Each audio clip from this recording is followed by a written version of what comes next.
we're changing the name of our podcast away from just a contributor to two-player podcast.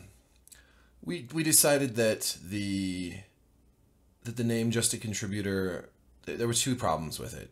First of all, it allowed our enemies to define us. I don't know if enemies is the right word, but it allowed people at forums like NeoGAF and Reddit to come up with that. And even though we were poking fun back at them, it still sort of tied us to those places, and in a way that I didn't really think should linger with us for the duration of this podcast.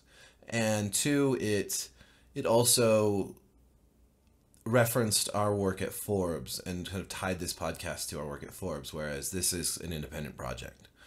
So going forward, we just wanted to have this be an independent YouTube deal, YouTube and SoundCloud, iTunes, but just a podcast that was sort of wholly our own, defined by us. And so as clever as that might have been, and apologies to anyone who liked the name, just a contributor, we're gonna just cut right into this podcast without all that stuff. So thanks.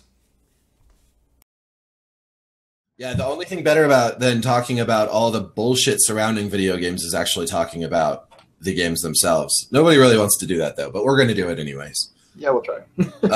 So let's start with Uncharted 4, because I know you've played through the whole thing. I haven't, so don't spoil it for me. Okay, don't read my big post about its ending today, then. I saw the headline. I won't read any more than that until I'm done.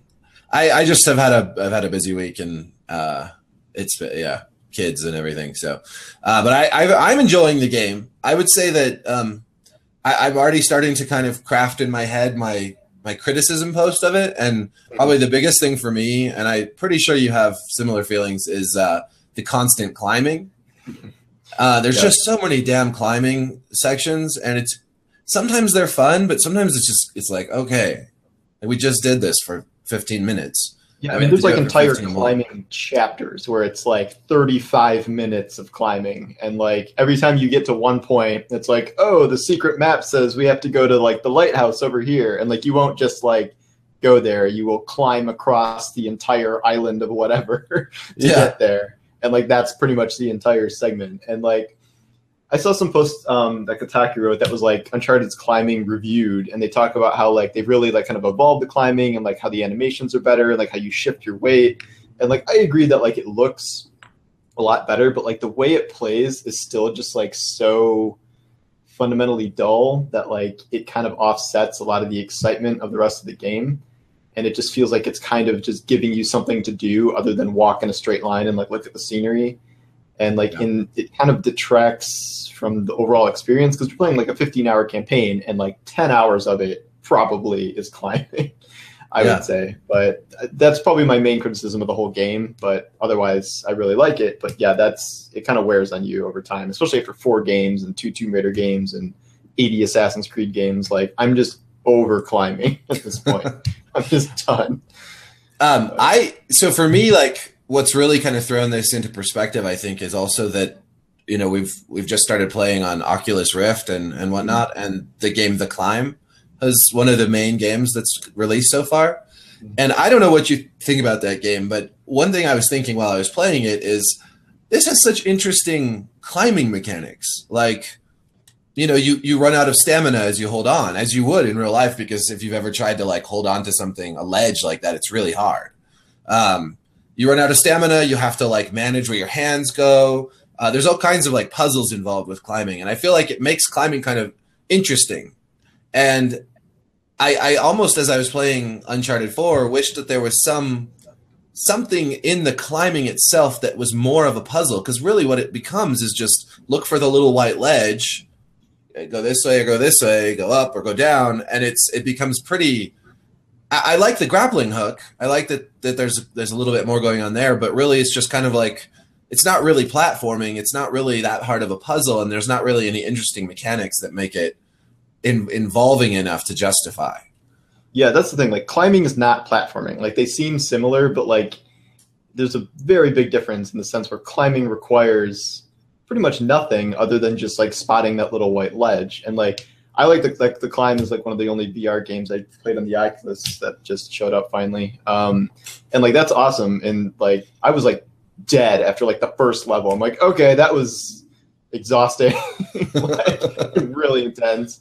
I could see Uncharted like getting pieces of that, but I think if you inserted that whole system into Uncharted for like every climbing segment where you're managing each hand, like I don't know if that would translate as well. But I do agree with your point that I think just there needs to be some kind of puzzle mechanic to it, either a puzzle mechanic or like an action mechanic, because so much of it is just like pushing your character along with the thumbstick, and there's no, there's nothing else to it than that. And I think that should be improved in some way, but maybe we're done with Uncharted now, so there's no real need, but we'll see.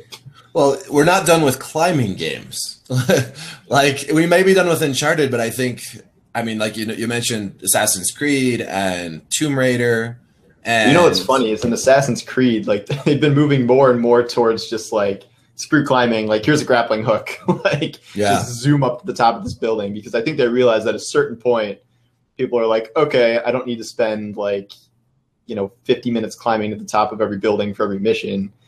And I think they've streamlined it a lot more. And I think even Tomb Raider, to a certain extent, there's not as much climbing in Tomb Raider as there was in Uncharted. Like I don't think there's any game that has as much climbing as Uncharted. Yeah. But we'll see if that changes. Hopefully they're kind of moving away from this as time goes on, but it was like a noticeable chunk of the game. So far, my favorite part of Uncharted has been driving around in the Jeep. I really like that. Yeah. And the mud and stuff. Are really good. Mm-hmm. Yeah, and I like how the mud sprays up, and you can't go up every hill. It almost feels like it's just a more engaging like navigation than the climbing bits. I think we should talk about Tomb Raider a little bit. The last one I thought was really good. I thought they were both really good. I do think there's too much climbing in those games also. But I really like how, especially in the second Tomb Raider, there's really like pretty good puzzles, like environmental puzzles where you have to get into the tomb.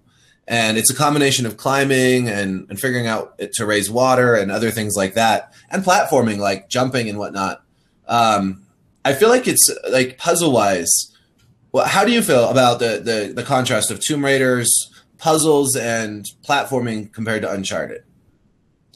I think Tomb Raider definitely has better puzzles and platforming compared to Uncharted. I think it might be lacking in most other respects, but in that aspect, I definitely think it's better. And I also like kind of the non-linearity of it, where it is somewhat linear, but like there's these pretty big open environments where there's different climbing objectives within the environment. Like, how do I get to that ledge, or like, how do I get to this, collectible or whatever? Whereas Uncharted is mostly you're pushing yourself in a straight line. Sometimes you go off the path and find a little hidden treasure, and like that's it.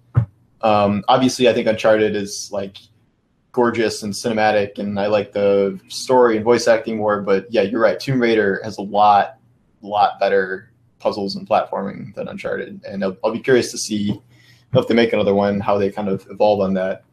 How do you feel about the combat in both games? I feel like combat in Tomb Raider is maybe a little stronger also. It might be. I'm not like ultra wild about third-person combat just generally. Shooters. Yeah. I mean, if you give me a choice between an FPS and a third-person shooter, I will almost always pick an FPS. But with that said, I kind of like the complete chaos of Uncharted, where pick up a gun, kill two guys, you're out of ammo, roll over there, pick up a new gun. Like, it's in that sense, I think Uncharted almost has better combat puzzles, if you want to call them that, where it's like, okay, you're in a room, there's 2 heavies, 3 snipers, like 4 grenadiers, and you have a pistol with 16 bullets and like an SMG. Like, what are you going to do? Like, that is where I think Uncharted is actually good at puzzles. Whereas Tomb Raider, it's like, hey, you have this SMG you've upgraded to, level 5 that you've been carrying this whole game, and there's ammo everywhere, and just kill everyone. Yeah. In terms of like how it feels, I think I can understand where you're coming from with Tomb Raider, but I like the puzzle aspect of Uncharted, where there's destructible things you hide behind and like enemies flanking you like constantly, and I think it does that a little better. That's what I'd say. I like the double ups with you and with Nathan and Sam, where you grab them both by the shoulder and slam the guy down. That was those little Arkham Catwoman Yeah. Robin fights. That was good. I like that. Okay, I want to bring up another point about combat. So I know we've talked about like how in the first Tomb Raider, I think I wrote a post and maybe you riffed on it a bit about how you just kill so many people, like Laura is just killing like hundreds of people. Yeah. So as I was playing, I don't know if I'm just getting more sensitive to this. I mean, I'm not bothered by the violence, but as I was playing one of the first missions in Uncharted, where you're stealing the cross, and things go haywire, and the guards come out and everything. As I'm like killing all these guards, I'm thinking to myself, is it worth it? Like, for a treasure, like we're killing dozens of innocent people. I mean, they're guards. They're not bad guys. They're dudes at an auction. Evil mercenary guards. It's a black market auction. Well, but they have families. They're gonna go home for dinner. They've got like spaghetti. Yeah, okay. I mean, I hear this a lot. I wrote about this in my ending post a little bit, where it's this whatever the fancy tech term, ludonarrative dissonance or whatever it is. Yeah. And like that is very much present in Tomb Raider and Uncharted. And like people were talking about, like, not to spoil the ending or say anything about it necessarily, but like it's not like the crushing guilt of 1,000 kills like suddenly descends upon Nathan Drake and he's like racked with guilt, which I would imagine you wouldn't think happens. But like some people are saying, I know Dave, I was talking to Dave Thier about this, another just a contributor person. And he was talking about how like it didn't get the ending because like Nathan should have had to deal with all that. And like, I get that, but like at a certain point, I'm willing to let it go. Like it's always been a little goofy, but like then you look at something like Indiana Jones, and like Indiana Jones murdered a ton of people in the first. But they weren't Nazis. That's like the cheap way out. I mean, like, okay, if you start defining like, okay, who's really a bad guy? Like, is it okay? Well, these mercenaries are a little bad, but then Nazis are Nazis, so they're like they don't even count. I think you can kind of get into like weird territory with that. So like, it's something where it's like the fourth game now, and I'm just like willing to look past it at this point. And like, yeah, it's still a little weird, and like I still get why it's a problem, but like, yeah, I don't know. I'm willing to look past it if it means like a coherent narrative where someone isn't just like necessarily constantly tortured by the PTSD of like 1,000 murders. Like I'm willing to make that trade at this point, even though I understand it is pretty goofy. Yeah. I guess I kind of throw my hands up in the air also. I mean, this was something I felt with The Division also. I guess it does for me. It's a little worse than The Division, in my opinion. I mean, well, yeah. The Division got me because I was like, oh, there's two guys, like, they're looting or something. Let's kill them. Like, yeah, especially at the start. Like, once later, it's like, okay, these people are torching refugee camps with flamethrowers. Let's kill them. But at the beginning, it's like, here's a guy in a hoodie and a flat brim looting. Like, let's just murder them. That's totally not implying anything. Like, really. No, that hoodie didn't mean anything. Yeah. So, yeah, I guess it's hard for. Maybe it's just because I play so many games now, and I think about games differently than I used to. And it's not that I'm offended by these things. It's just like. So where I do hold something like Uncharted to maybe a slightly higher standard than other games is that they talk up the story so much. You know, it's got great acting, brilliant animation, it's well written, and you've got these believable characters like Nathan Drake is a really great character, Sully, all these guys. So then when they go and they just start indiscriminately killing guards at an auction, it doesn't get to me like in that I'm like, oh, this game's horrible and it should be banned. But it does kind of make me think like this just on some level, you can't just excuse these things because it's a video game anymore, especially if you want to be taken really seriously. Like Naughty Dog does want to be taken like as a serious game developer. I mean, and I think that something like The Last of Us, it just escaped me.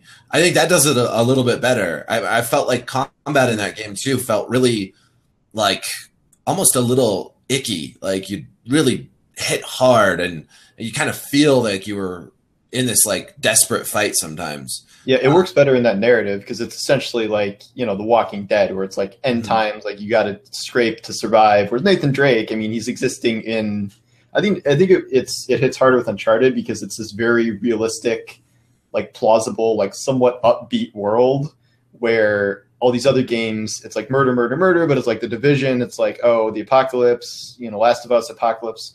Those scenarios make more sense, whereas some, luxury auction at some manor in present day times, like it feels a little weird, like, and it doesn't work as well within the narrative.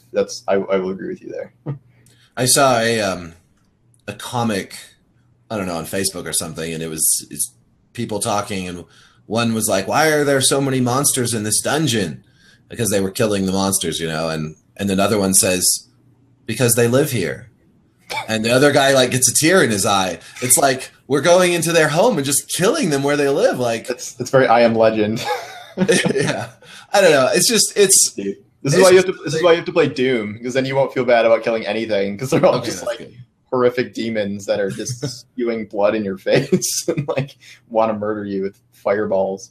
I played only the first 15 minutes of Doom so far. I need to do that today, but I think it's something at the very beginning. They're like dangerous levels of demon invasion or something. I'm like, really? There's like safe levels of demon occupation? Doom is great because it's so self-aware. It's like, it's ridiculous. The first thing you do when you wake up is you grab a demon by the head and smash it into your like the bed when you're laying on. And like the dude, my favorite part I think so far was like the dude who owns the facility is like, hey, like I'm the overseer of the Mars facility. The guy just like punches the screen out of the way and like starts walking. Yeah, that was funny. It seems funny. Like it's funny in like a really dark, weird, violent way. The one thing I noticed playing that game so far, and I can't even really speak to it, but is the mechanic where you can shoot a demon, they turn orange, and then you can just kill the demon. Mm-hmm. How does that feel after playing for longer? Like, is that a satisfying mechanic?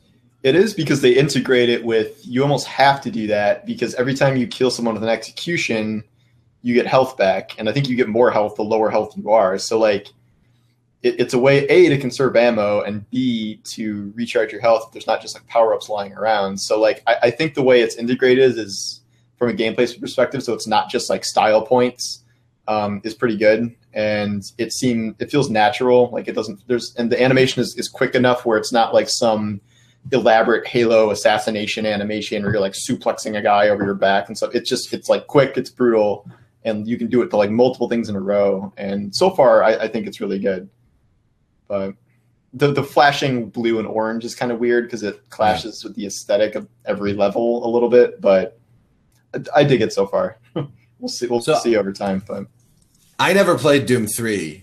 I only played Doom 1 and 2, and so those are way old. Like, yeah, the original Doom is still one of my very favorite games of all time, and it's the first game I ever played online. I didn't even know what online was back then. Some savvy thing, yeah.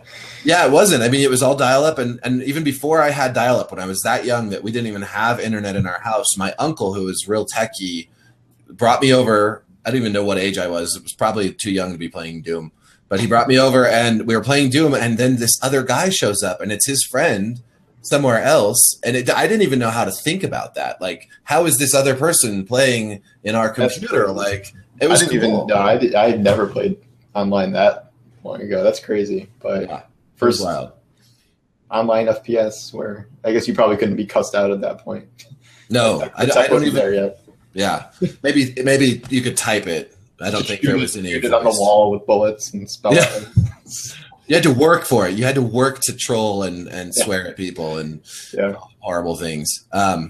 Okay, so neither one of us has really played a ton of Doom, so we should probably pick that up next week. But I thought we could maybe talk about Call of Duty and Battlefield real quick. Oh yes, the fun internet war of two likes and dislikes and good times. Did you know that there are literally zero Call of Duty fans who want a space campaign? That's what I've done. Wow, that's one. That is impressive. That's quite the full gambit of things there.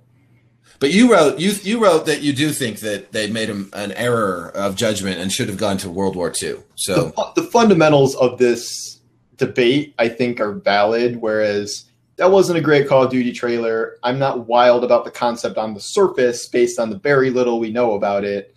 And I do think Battlefield had a better trailer and made a more creative kind of impression by going to World War I. And I predicted for years that Infinity Ward would see this kind of cyclical trend coming and go back to World War II, because Ghost didn't do very well. So I figured they'd go to a new property, and I'm like, okay, well, they can just do World War II. And now they're doing another new property, and I'm not surprised it hasn't been very well received based on kind of how trends are moving and how we've had like 5 future shooters in a row from them. That said, I don't think that says anything about the quality of either game, nor does it make this stupid YouTube thing in any way not stupid. Yeah. So I do have fundamental issues with it, but like I think it'll still probably turn out okay, but we'll see. Well, they'll sell bundles and bundles of games. I mean, the thing about Call of Duty is it just always does, because a lot of the people who play it don't get involved in this internet wars. They don't care about Battlefield. They don't care about any other game. They play Call of Duty. Madden. You'll buy it. I mean, yeah. What? It's just, that's how it works. But yeah, Madden's the same every year completely. Like, they need to go into the future. There needs to be a futuristic Madden, like double jump and hover packs. And so there was a game like that at some point, I thought. Yeah, I think so. Back. Yeah. I wonder if Activision has put themselves in a bind in a way, because as much as people are complaining about the futuristic setting, a lot of the hardcore players really like the movement system and the speed of the multiplayer now. Yeah, they like the double jumps, and they like the wall running, and they like how fast it is. And I wonder, I'm sure that the Modern Warfare remaster will do fine, and a lot of people will play it, and a lot of people will play the multiplayer. But I wonder if they're scared to go backwards in terms, especially not necessarily in terms of the setting, but in terms of the multiplayer. Like, you can't really go back to Modern Warfare or World War II and then put in double jumps and wall running.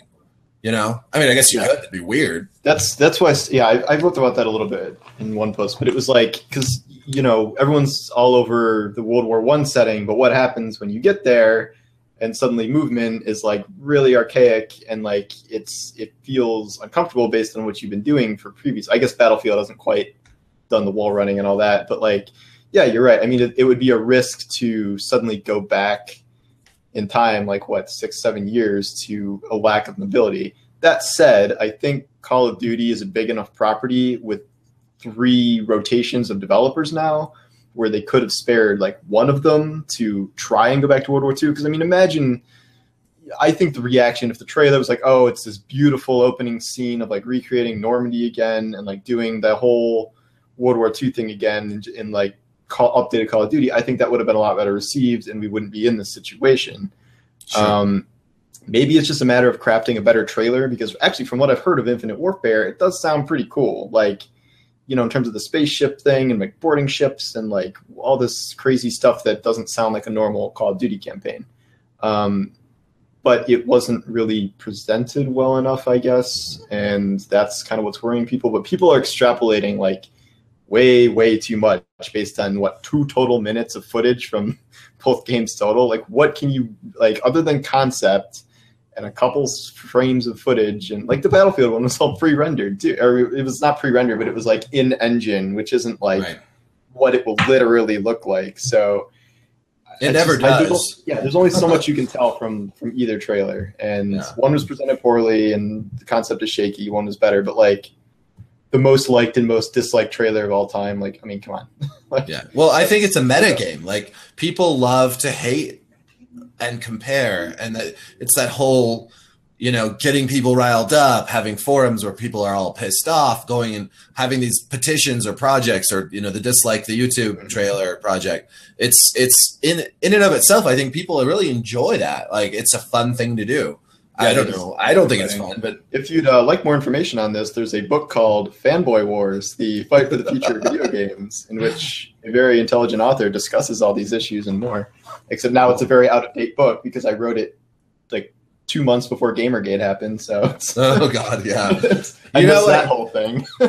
The trick what you need to get in on is making a textbook. Like, make that something they teach in school, because then you could update it every year and keep selling it. Like that. The textbook scam is legit. That's a really good. Yeah, it's right. The first like history of video games textbook. They gotta teach that in some school somewhere. Sure, and then you could just have like 40 different editions. Yeah. And charge like I'm not writing nonfiction anymore. I'm done writing that. Yeah. it's too much work. Well, I honestly, I think it's incredible that you have the time to write anything other than like work stuff. Like I don't know. Yeah, I mean, it's a lot of writing. Yeah.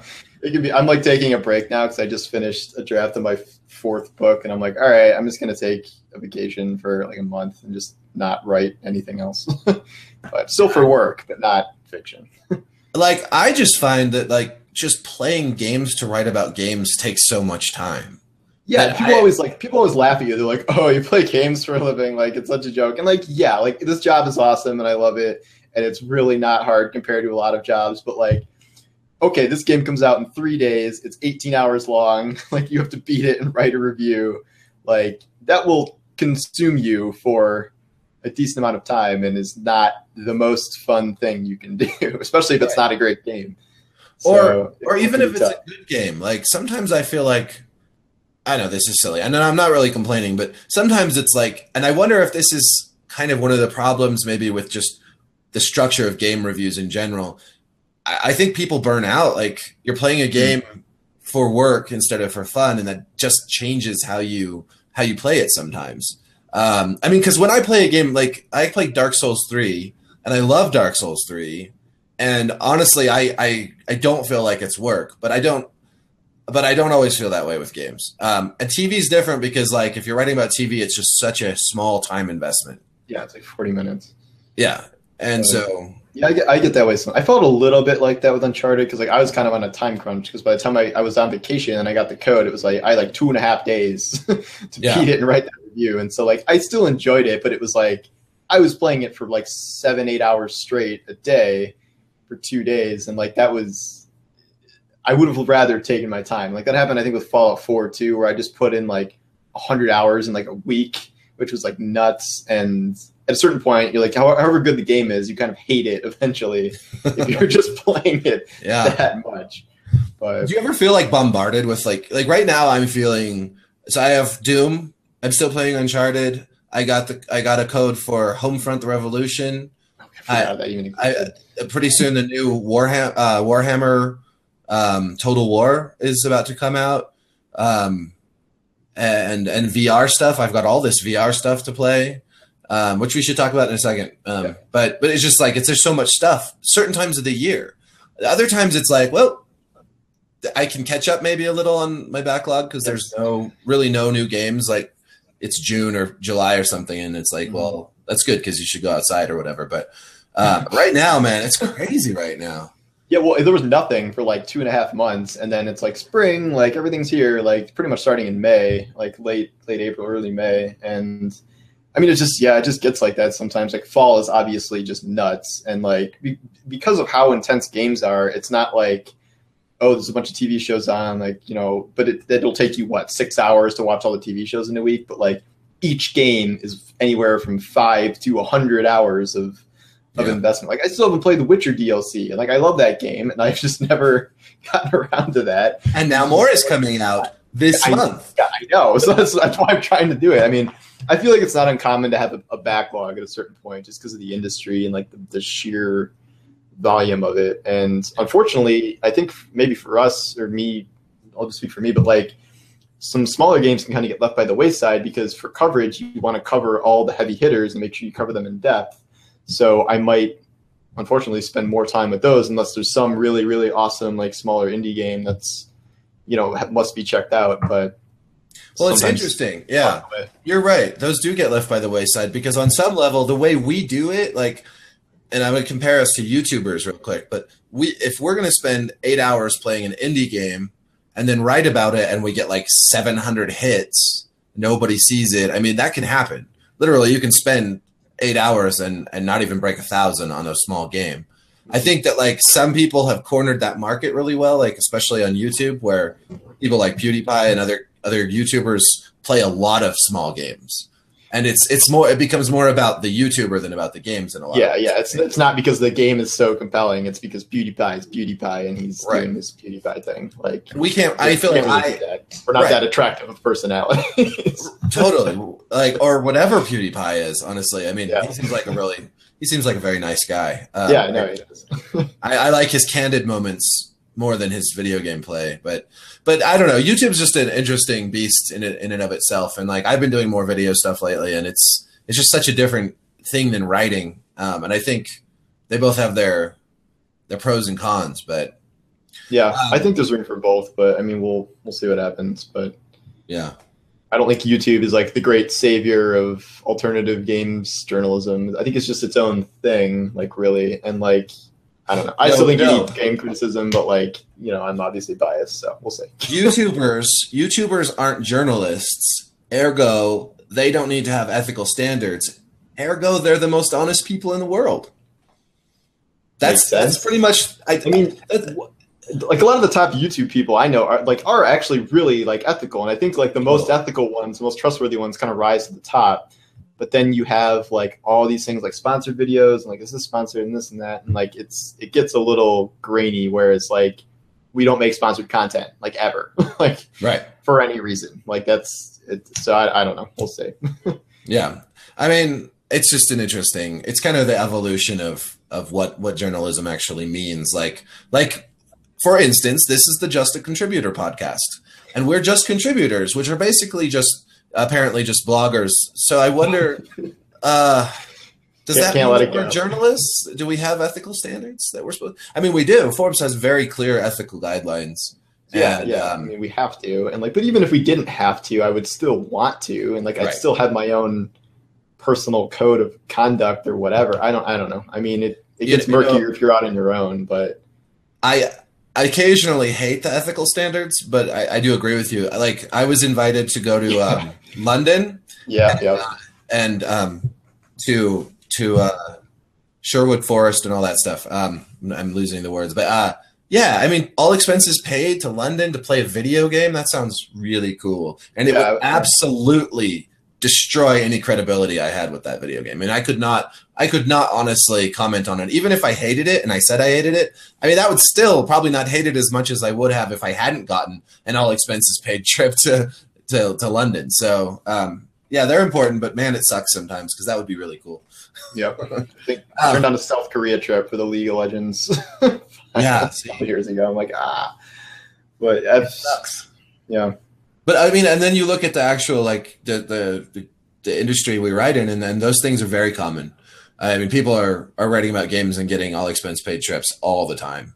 So, yeah, I mean, I think it's a different can of worms if you 100% think that will automatically make you biased if that's like an event that exists. I don't know. I think there's some gray area in there where it's like, I don't know if it's like, it's a lot of innate and like bias you can't really control, but then it's like, is it really? I don't know. That's probably its own.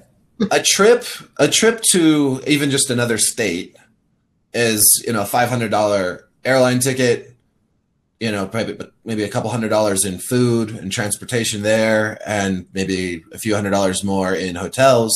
I mean, you're talking like $1,000+. And if someone handed you $1,000+ and said, write about our game,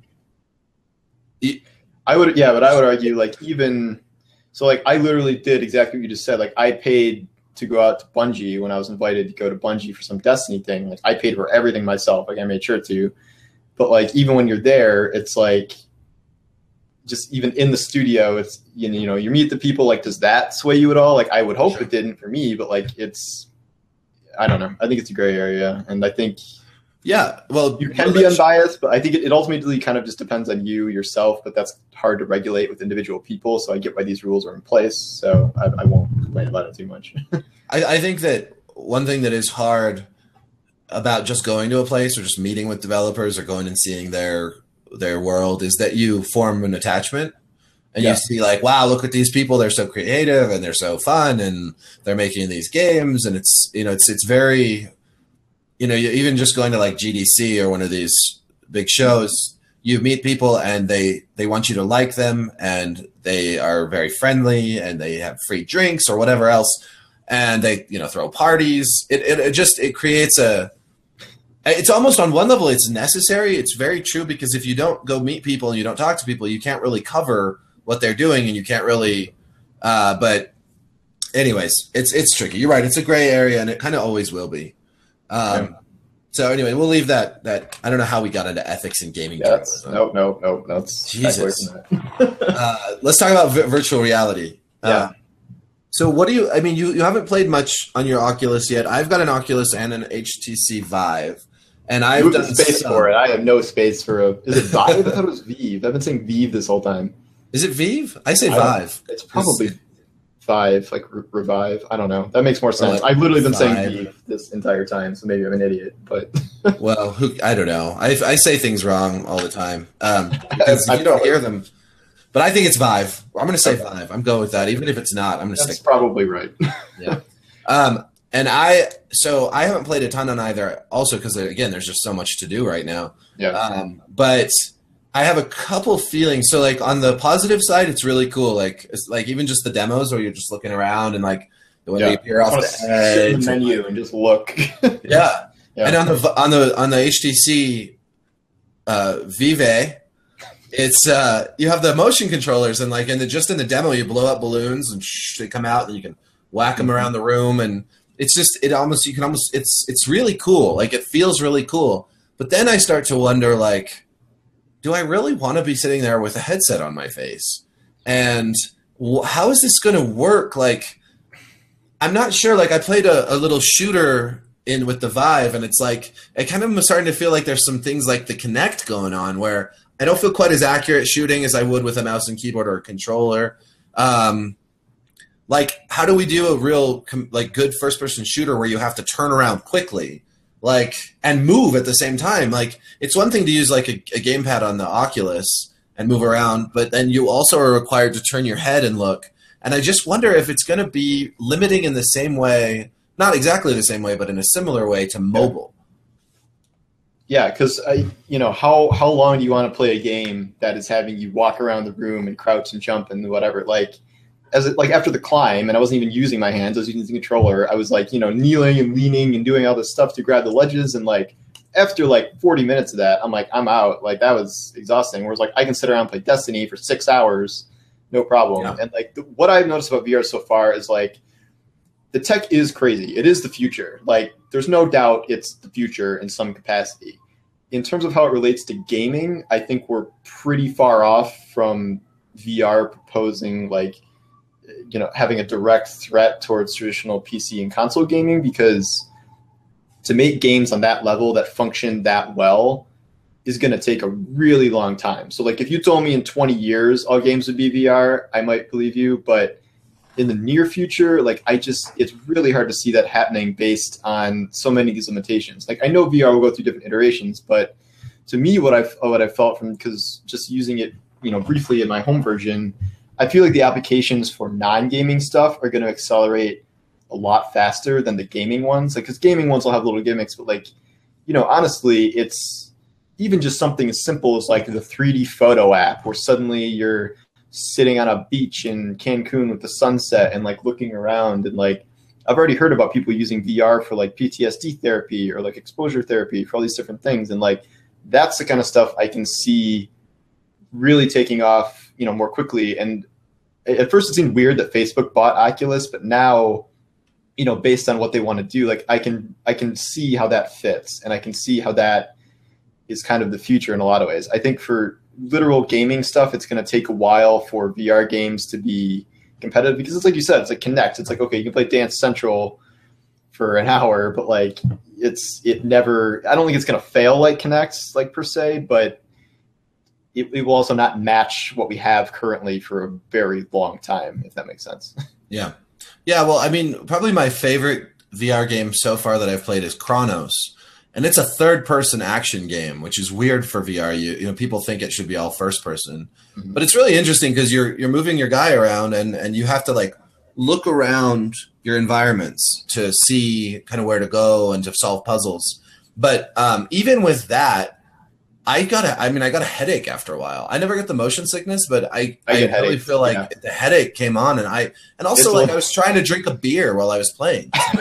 And I couldn't see where the beer was, like they need to have like, yeah, I mean, you can kind of see through like where the nose is right here. So you look around, oh, there's my beer, but then it's hard to drink it with the headset on. It's just, I don't know. But the person who invents beer-centric VR is going to make tons of money.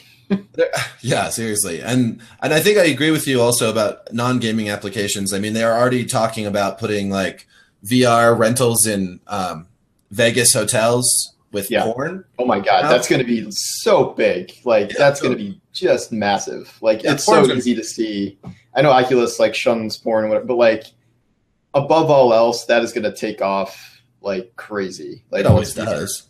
Yeah, no, but like this especially will be like a hugely like significant advancement in that field, I imagine. Oh yeah. You know, we won't go into too much detail about that, but like it's pretty obvious that's going to happen. But yeah, I think just in general, the idea of VR arcades and just places to use VR is the best possible thing for it. Because like, who are you going to convince to buy VR at this point, other than tech enthusiasts? Like, who can even afford it? Like, my gaming supercomputer can barely run the thing, and like most people don't have that lying around.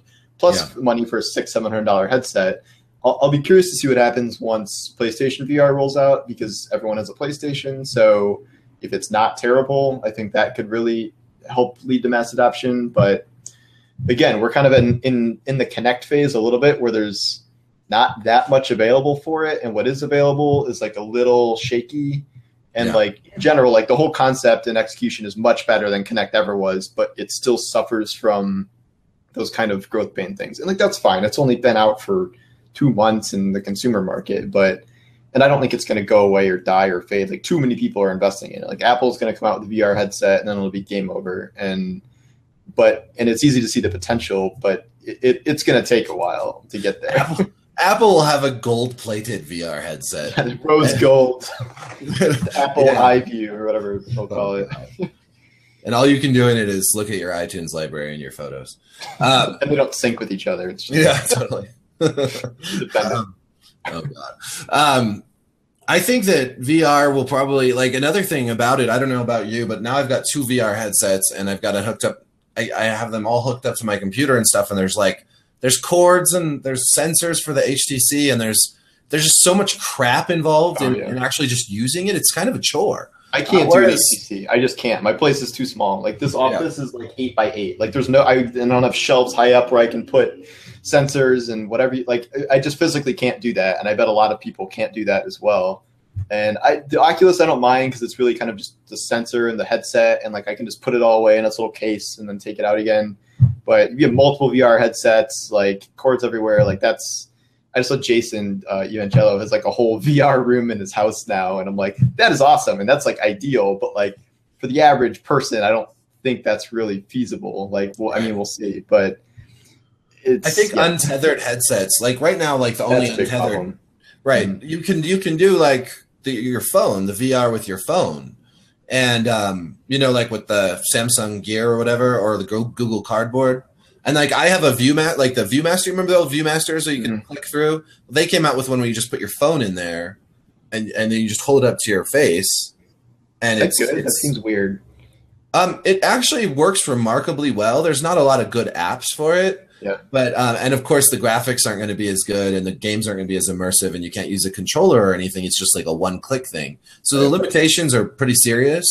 But I do think that it's so much more convenient just to have not all these cords. You don't need a computer. So I mean, I see VR taking off for real, like when it can do what the headsets are doing now, but just in the headset. No computer, no cords. I think three things for me is that's the first one is wireless self-contained headset with nothing else.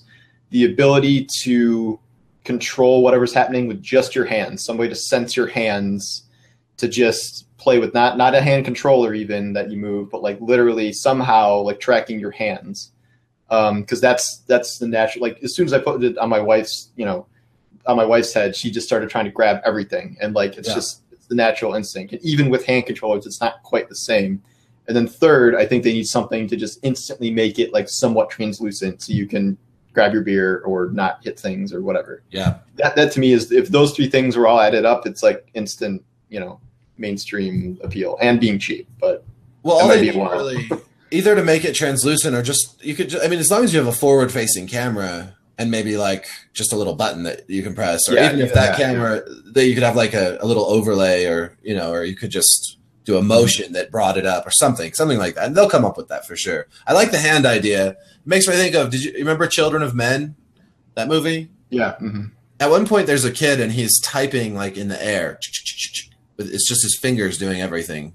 That's what I thought of. As soon as you get in the Oculus menu or that like peaceful log cabin thing, I'm like, if there was just an app where I could just like sit here and like work on a post or my book or something and just have like the page open and I'm chilling in fantasy, Glacier Park or whatever, that would be awesome. But we'll see when that happens.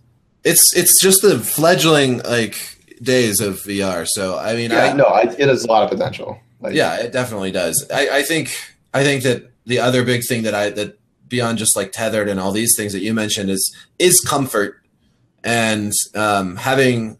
I mean, it might bother me more than others, but like, some people get sick, some people get headaches, and sometimes it's like, I just got to get this off my face. It doesn't feel good. Like that happened to me during the Apollo 11 simulator thing where it's like, it's only like, I don't know, 15, 20 minutes, but like I couldn't finish. I'm like, I got to take this off or I get hurt. Like I was getting a headache and like the experience was great, but like I had to take it off and I took it off for 5 minutes, put it back on. It was fine. But like, maybe that's just kind of an adjustment thing, and like kids will grow up having VR and they can have it strapped to their heads for 8 hours at a time. Like, I don't know, but initially that's something I've run into.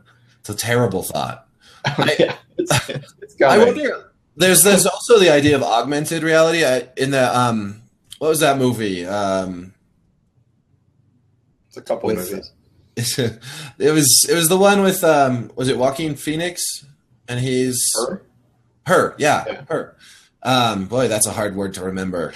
And he's playing that video game, and it's like in his apartment. It's like projected throughout, and of course that was he could talk to the guy, the little alien guy and stuff, in ways that are super advanced AI that we can't do at all. But I wonder if I wonder where this sort of dream will go. Like, will we have just really good augmented reality that will maybe not require a full headset, or will it be that VR just gets more comfortable and smaller? I don't know. It's going to be interesting to watch. It'll happen pretty fast too, I bet. Yeah, I think we'll have both. I think most people are investing in VR. I mean, Microsoft is HoloLens, but supposedly that tech is not coming along amazingly from what I've heard. But like the field of vision is like nothing right now.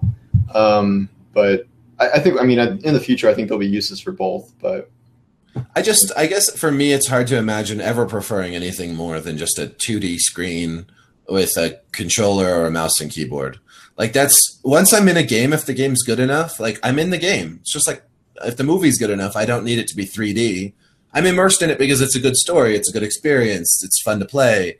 Those things are always going to be more important to me. And I wonder, might be a generational thing though, like because if you have kids that grow up with VR, like starting from when they're really young, all these kids with iPads now, like that's gaming for them now, and like it could be VR next time. It's not, and it's true. Even though like with my kids, we have everything, like every possible kind of thing you could game on, and it depends. They like them both. Like I don't know. I think that iPads and stuff are just so easy, but I think that even kids growing up with iPads, as they get older and they want more from their gaming experience, I do think that they'll move on to consoles. And it's not like consoles are struggling. I mean, consoles are still setting records present days. I don't buy this. There's been nothing. I wrote a post on this. There's been nothing to demonstrate that like the death of consoles is imminent. Like literally nothing. Right. And totally. So we'll have another console generation or half consoles or whatever the hell's going to happen. But it's going to be a while before there's. And if consoles die, it just means they're going to become like some central computer box, which is practically what they are anyway. So like I don't buy that, but we'll see. Yeah, I mean, unless we think that controllers are going away, like, which I don't see that happening. Like everyone said that when this is Connect Wii motes all over again, where I can see some elements of that being incorporated into future games, but like it didn't come and it didn't change anything. Like the Wii sold 100 million units and changed nothing. It actually made everything worse because everyone thought motion controls were going to be the next thing. So you had the Connect and you had the Move and like all this, like so much wasted. I mean, I guess it wasn't wasted because like I'm sure that tech will still be useful at some point, but it didn't revolutionize the industry. And like I think the best application of motion controls is probably the HTC Vive that I've seen, because I don't know about you when you're playing in the Oculus, you do want to grab for things, and those little motion controls with the HTC really feel good for certain kinds of games. I would really rather play on a regular controller for other kinds of games, but for the ones where you're supposed to grab things and move things and for the climb, I can easily see why it would be way better with that. And like, I'm sure Oculus will have their touch things at some point, but yeah, that's pretty necessary. Yeah. Well, cool. I think we should probably wrap it up. Okay. Unless you've got any other pressing topics you wanted to discuss. I think we're good. I think we ran a little ways. We can pick it up next week, maybe. Yeah, we should, and we should also do. Maybe alternate and do some TV stuff also, because I know we generally are following similar shows and writing about similar shows, and there's a lot to talk about with Game of Thrones especially, and I think Fear the Walking Dead too, and Arrow. Oh God, yeah, okay, yeah. Let's just do a whole different TV podcast. There's there's enough to talk about. I mean, all these shows are about to be over pretty soon, but we could for sure do it. You know what my review of Arrow was this week? It was I didn't write a review of Arrow this week. I was looking for it. Oh my God. I just decided, I was like, I watched it and I was like, nope, I'm just not going to write anything. Can't do it. I can't believe the directions in which this show is. It's not even the show's moving. It's now where they're taking the whole universe at this point. It's so ridiculous. But yeah, we'll talk about that. We'll save that. Maybe next week we'll do a TV one.